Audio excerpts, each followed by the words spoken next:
Hello बच्चों, let's see the question. Question says evaluate limit x tending to pi by 4 1 minus cot cube x divided by 2 minus cot x minus cot cube x.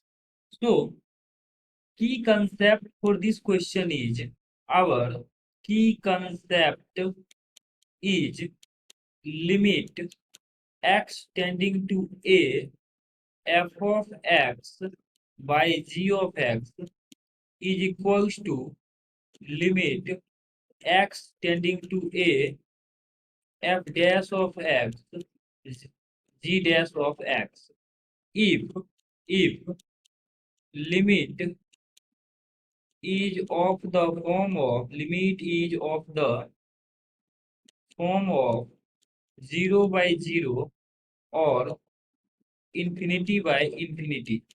अगर किसी भी limit में हम देखें limit x tending to a f of x by g of x, तो ये value equal होता है। This limit is equal to limit x tending to a f dash of x by g dash of x. Means f of x को differentiate कर सकते हैं हम x के रिस्पेक्ट में, और जी ऑफ एक्स को भी डिफ्रेंशिएट करेंगे, और फिर से जब डिवाइड करेंगे तो दोनों वैल्यू ये these values are equal equal होंगे। और ये कब ऐसा करते हैं? जब लिमिट का फॉर्मेट 0 बाई 0 या इंफिनिटी बाई इंफिनिटी का हो। इसको हम एल हॉपिटल लॉ भी बोलते हैं या एल हॉपिटल रूल भी बोलते हैं।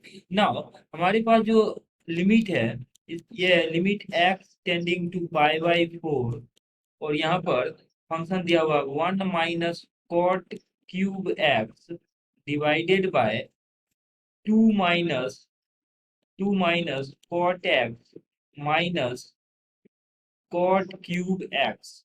अब इस लिमिट का अगर हम फॉर्मेट चेक करें तो x equal to pi by 4 रख देते हैं फंक्शन के अंदर, तो न्यूमरेटर में 1 minus cot pi by 4, cot pi by 4 1 होता है, तो 1 माइनस 1 डेट इज 0 आ रहा है। सिमिलरली डिनोमिनेटर में 2 minus 1 minus 1 date is 0।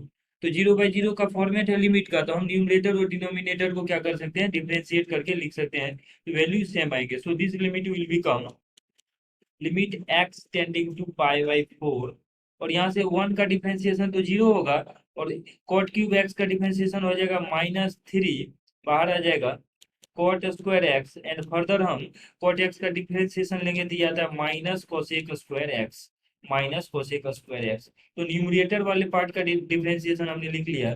Similarly denominator में अगर देखें तो 2 का डिफरेंशिएशन 0, तो सिंपली बचेगा माइनस कॉट एक्स, और कॉट एक्स का डिफरेंशिएशन होता है कोसेक स्क्वायर एक्स, तो ये आ जाएगा माइनस कोसेक स्क्वायर एक्स होता है, तो माइनस माइनस प्लस बन जाएगा।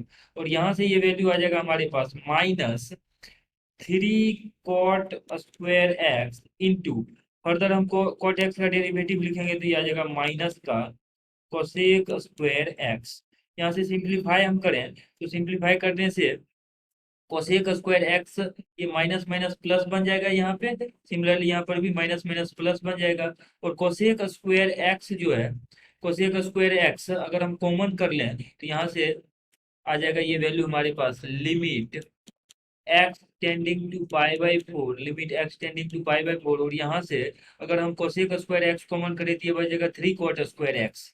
तो कोसेक स्क्वायर कॉमन कर लेते हैं, cosec square x into 3 cot square x. Similarly अगर हम डिनोमिनेटर से कोसेक स्क्वायर एक्स कॉमन करें तो यहाँ से कोसेक स्क्वायर एक्स कॉमन कर लेते हैं, तो यहाँ से बच जाएगा हमारे पास इस टर्म में, इस टर्म में हमारे पास बच जाएगा सिंपली 1, और इधर बचेगा हमारे पास 3 कॉट स्क्वायर एक्स, तो ये आ जाएगा 1 plus 3 cot square x, 1 plus 3 cot square x, जब हमने कोसेक स्क्वायर एक्स न्यूमरेटर और डिनोमिनेटर से कॉमन किया। तो अब सिंप्लीफाई करते हैं कोसेक स्क्वायर एक्स से cosec square x cancel out हो जाएगा। So this value will become limit x tending to pi by 4, simplify करेंगे तो ये आ जाएगा हमारे पास 3 cot square x divided by 1 plus 3 cot square x. अब यहाँ से हम क्या करते हैं, इसमें x का वैल्यू पाई बाई 4 रख देते हैं लिमिट का वैल्यू निकालने के लिए, बिकॉज अब ये फॉर्मेट 0 बाई 0 या किसी भी इंडिटर्मिनेट फॉर्म में नहीं है, तो उस केस में हम फाइनली क्या करते हैं, x का वैल्यू सब्स्टिट्यूट कर देते हैं फंक्शन के अंदर। तो यहाँ से x का वैल्यू पाई बाई 4 रखेंगे तो ये आ जाएगा आपके पास 3, और कॉट पाई बाई 4 1 होता है, तो ये आ जाएगा 1 स्क्वायर डिवाइडेड बाय 1 प्लस 3, और अगेन यहाँ पे कॉट पाई बाई 4 1 है, तो 1 का स्क्वायर। फर्दर सिंप्लीफाई करेंगे तो ये वैल्यू आ जाएगा हमारे पास 3 by 4। So value of our required limit is 3/4. This is our final answer. Hope that you understood it well. Best of luck.